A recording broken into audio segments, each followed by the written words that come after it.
नमस्कार, आप देख रहे हैं लाइव लगातार। और मुख्यमंत्री हेमंत सोरेन के आवास में जिस तरीके से लगातार हलचल बढ़ रही है, जहां विधायक और मंत्री सभी यहां पर पहुंच रहे हैं। आपको बता दें कि इस वक्त मुख्यमंत्री आवास में मंत्री मिथिलेश ठाकुर, जगन्नाथ महतो और कई जो विधायक हैं वो सभी यहां पर पहुंच रहे हैं। और जिसके बाद आपको बता दें कि सुप्रिया भट्टाचार्य और यहाँ पर विनोद पांडे जो हैं वो दोनों ही यहाँ पर पहुंचे हुए थे और उन्होंने मुख्यमंत्री से मुलाकात के बाद अपनी बातों को रखा है। हम लोग सीधे सुनाते हैं कि सुप्रिया भट्टाचार्य ने क्या कुछ कहा है और साथ ही साथ विनोद पांडे ने क्या कुछ कहा है।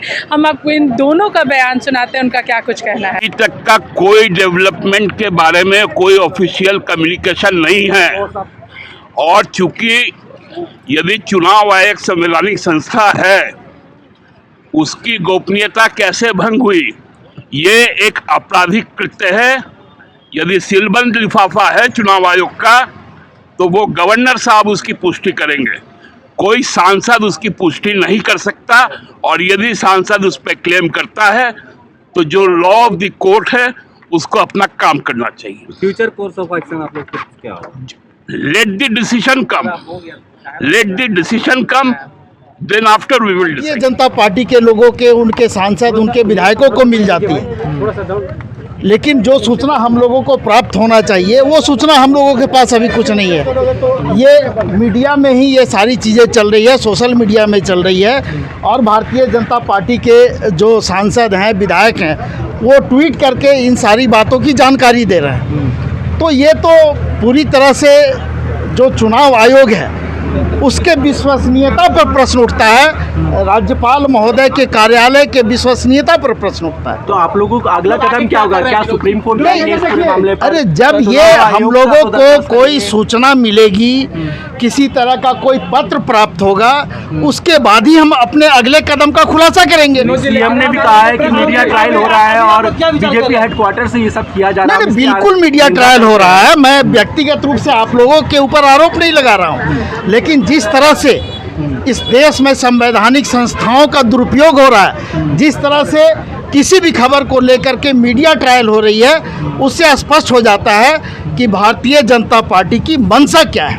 एक सवाल ये है कि क्या हेमंत जी क्या दोबारा से चेहरा होंगे इस पूरे महागठबंधन का? देखिए, किसी को हम लोगों ने किसी विधायक को बुलाया नहीं है, लेकिन स्वाभाविक है कि जब मीडिया में कोई खबर चलती है, सोशल मीडिया में कोई खबर आएगी, तो निश्चित रूप से जो पार्टी के लोग होंगे, जो विधायक हैं, सांसद हैं, वो सभी एक दूसरे से मिलेंगे और वो जो नेता है हमारे पार्टी के कार्यकारी अध्यक्ष, उनसे मिलेंगे, जो अध्यक्ष हैं उनसे मिलेंगे और अपनी भावना से उनको अवगत कराने का काम करेंगे।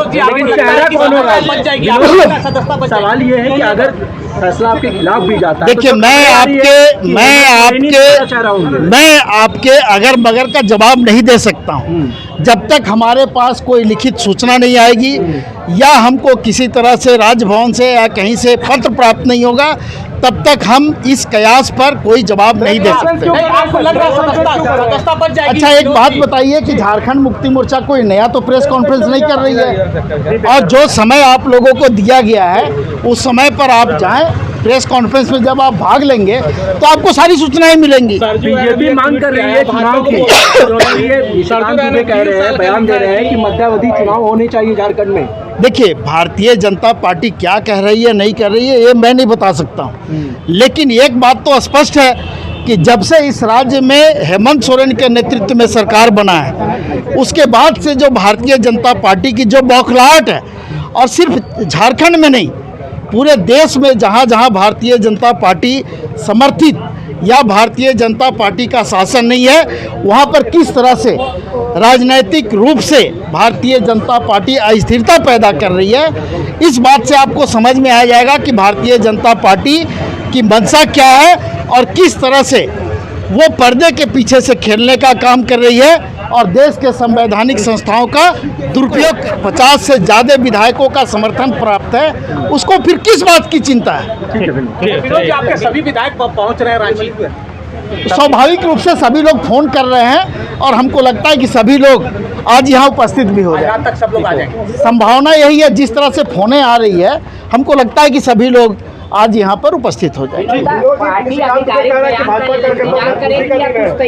नहीं, किस आधिकारिक बयान का, मैं किस रूप में आपके सामने खड़ा हूँ? वो नहीं, राजभवन के फैसले का, राजभवन के पत्र का, इलेक्शन कमीशन के द्वारा जो भी पत्र मिला होगा उसके बाद क्या कार्रवाई आगे होती है उसके बाद ही हम स्पष्ट रूप से आपको सभी चीज़ सामने रखेंगे। तो आपने यहाँ पर महासचिव सुब्रत भट्टाचार्य को भी सुना, उन्होंने स्पष्ट रूप से कहा है कि भाजपा संवैधानिक संस्थाओं का दुरुपयोग कर रही है, और वहीं दूसरी ओर विनोद पांडे ने भी कहा है कि जिस तरीके से सूचनाएं मिल रही हैं, मीडिया ट्रायल जो हो रहे हैं उसको लेकर के भी उन्होंने कहा है, और साथ ही उन्होंने कहा है कि अब तक राजभवन से कोई भी लेटर नहीं आया है, लेटर आने के बाद ही कुछ निर्णय लिया जाएगा। और साथ ही आपको बता दें कि जो सभी विधायक सीएम हाउस पहुंच रहे हैं उसको लेकर के भी उन्होंने स्पष्टीकरण दिया है कि वो यहाँ पर मिलने के लिए पहुंच रहे हैं। जिस तरीके से मीडिया में सारी बातें आ रही है उसको देखते हुए सभी यहाँ पर मुख्यमंत्री हेमंत सोरेन से बातचीत के लिए पहुंच रहे हैं। इसी के साथ देखते रहिए लाइव लगातार रांची से मैं पूजा, नमस्कार।